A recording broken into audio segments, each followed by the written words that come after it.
بسم الله الرحمن الرحيم الحمد لله رب العالمين والصلاة والسلام على رسول الله صلى الله عليه وسلم ዛሬ እንግዲህ የመጨረሻዎቹ ወቅቶች ላይ ስለሆነ ስለመጨረሻው ቀን ማሰባችን አይቀርም ያው የለምነውና አላህ ጋር ምን ፈልጋቸው ትልቁ ጊዜ በእነዚህ ውድ ቀናቶች አላህ ምን ተቃይ ሚና ናር ከጀሃነም ነፃ ወጥቷል ከሚላቸው ሰዎች ለመሆን ነው ምን ለፈው አላህ ከጀሃነም ነፃ ከሚወጡትና ወጥቷል ተብሎ ከተረጋገጠላቸው ሰዎች አላህ ያድርገን ወንድምህቶች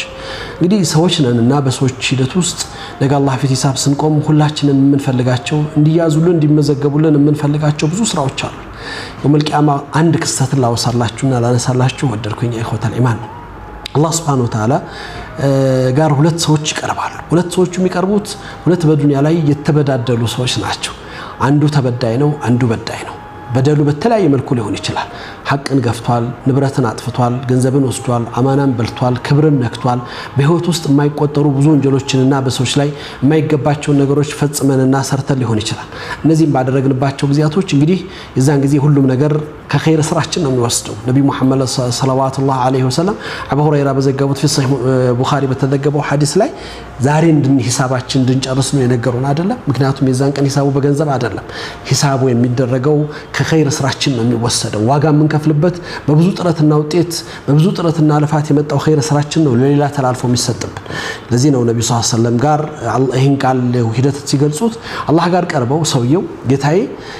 ይሄ ሰውዬ በድሎኛል ሐቄን ወስዷል ዋጋ ይከፈልልኝ ይላል አላህ ይዘ ሰውዬ خير ስራ አለቀ خير ስራ ሁሉ ዳ በተከፍሎበት አለቀ ምንም የለውም ኦኬ እንደዛ ከሆነ ከኔ ወንጀል ተጨምሮ እሱ ጋር ይሰጥልኝ ሱብሃንአላህ አስቡት ምን ያህል ከባድ እንደሚሆን خير ስራው ከኔ ተጨምሮ መጥፎ ስራ እሱ ላይ ይጨመርለት ይቀነስልኝ ለኔ ያን ጊዜ ይቅርም ይባል የለም ምክንያቱም يوم يفر المرء من اخيه وامه وابيه وفصيلته التي تؤمن في الارض جميعا ثم ينجي ሰው ከናት ከአባቱ ከሚወዳቸው በህይወት ላይ ተስፋዬ የህይወት ጉዳዩን ይፈቱልኛል ችግር ሲገጥመኝ እነሱ ጋር ደርሳለሁ ስለኔ ከኔ በላይ ይጨነቁልኛል የምንላቸው ሰዎች ፍራር ነው አንዱ ካንዱ ለመሸሽ ላለመታየት ላለመጠየቅ የሚሸሹበት ለት ላይ ኮነ ያን ጊዜ እንኳን አይደለም የሩቅ ሰው እንኳን አይደለም በተለያየ መልኩ የተገናኘነው ሰው የራሳችን ስጋዎች ትልቅ ቦታ ያለን አካላቶች ያን ጊዜ ይሄንን ሲል አላህ Subhanahu Wa Ta'ala ፈነየት ሐሰናቱ መልካም ስራው አልቋል ወንጀል እንዴት ይጨመራል አላህ انظر الى هنا ይለዋል ትልቅ ቀስር ትልቅ ዘመናዊ በጣም ውድና የሚያምር በውድ የተከበሩ ድንጋዮች የተገነባ ህንጻ ያሳየዋል لمن هذا يا ربي ምን ጉድ ነው ይሄ ያማረ ቤት ያማረ ህንጻ ለማን ያዘጋጀው ነው ጌታዬ ለሸሂዶቹ እነዛ ላንተ ሲሩ መስዋዕት ለከፈሉት ህይወታቸውን ለሰጡት እነዛ በخير ስራ ላይ ለተቀቀል ላንተ ጋር ለሚተጉት ይያለ የخير ስራዎቹ መለክ የሚባሉትን ነገሮች ሁሉ እየጠራስ ተክስ አይደለም ይላል አላህ ለሸሂድም አይደለም ለእንደዚህም አይደለም ለዓሊሙም አይደለም ለخيرኛውም አይደለም ታዲያ ጌታዬ ይሄን ያክል ውብ የሆነ ቦታ